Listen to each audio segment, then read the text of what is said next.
What's up, everybody? Welcome back to my YouTube channel. My name is Tyler and I help people burn fat, build muscle, and ultimately move without pain. Today we're going to be talking about my favorite topic of discussion, and that is daily butt activities. Or said differently, daily butt stuff. Today I want to go over some of the ways that you can actually include daily butt stuff into your everyday life. It really just means that you should be doing something to move your body every single day, because just about every activity we do that involves human movement includes your rear end moving around.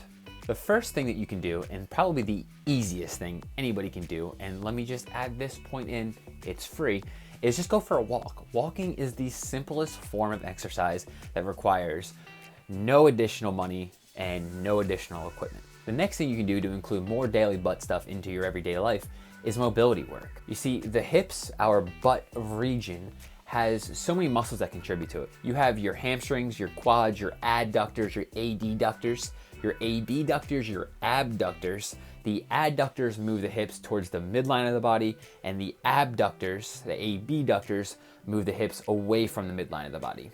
And then you actually have the glutes themselves, the glute medius, maximus, and I think it's called the intermedius or something like that, but it's so irrelevant it doesn't matter. The point is, there are so many muscles that contribute to your hips, and when you sit a lot throughout the day or you don't move, they can become weak and stiff. We need to get those puppies moving.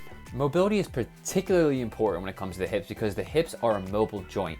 The shoulders and the hips are pretty similar. They're both ball and socket joints, meaning they have all of this range of motion to play with. Along with mobility training, strength training and stability training are another good way to get in some daily butt stuff. You can have stability without strength, in my opinion, but you can't have strength without stability.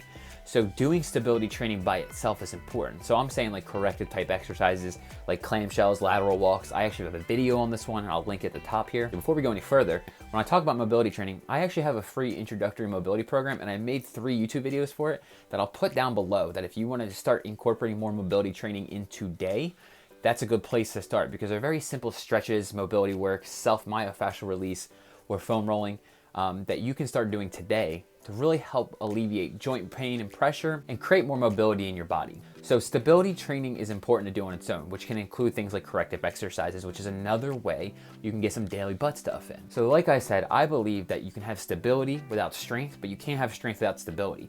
So adding in some stability training alone is important, but on top of that, it's highly recommended that you do more strength training. So doing like hip thrusts, glute bridges, squats, deadlifts, things that really place a load on your hips to really get them strong. After all, the hips are the powerhouse of the body. We generate a lot of force there, which is another reason why you should do daily butt stuff.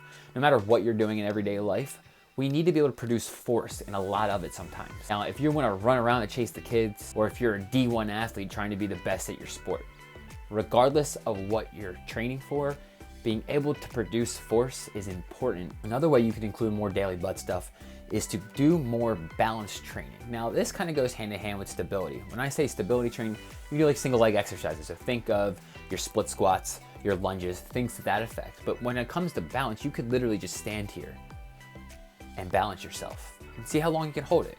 When you're doing the stuff where you're standing up, come up on one leg. Now you can't really see me do this, but I'm holding one leg up in the air and I'm impressed.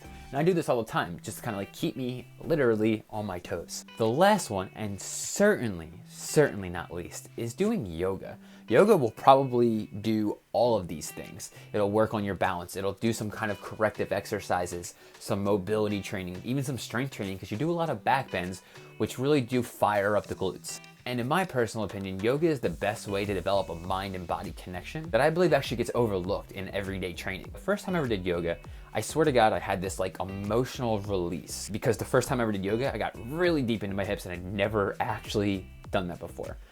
And I don't know why to this day, but I just started to break down in tears. It was the most unique experience of my life. And to this day, I still don't know exactly why I did that or what I released or whatever you want to say it, however you want to phrase it.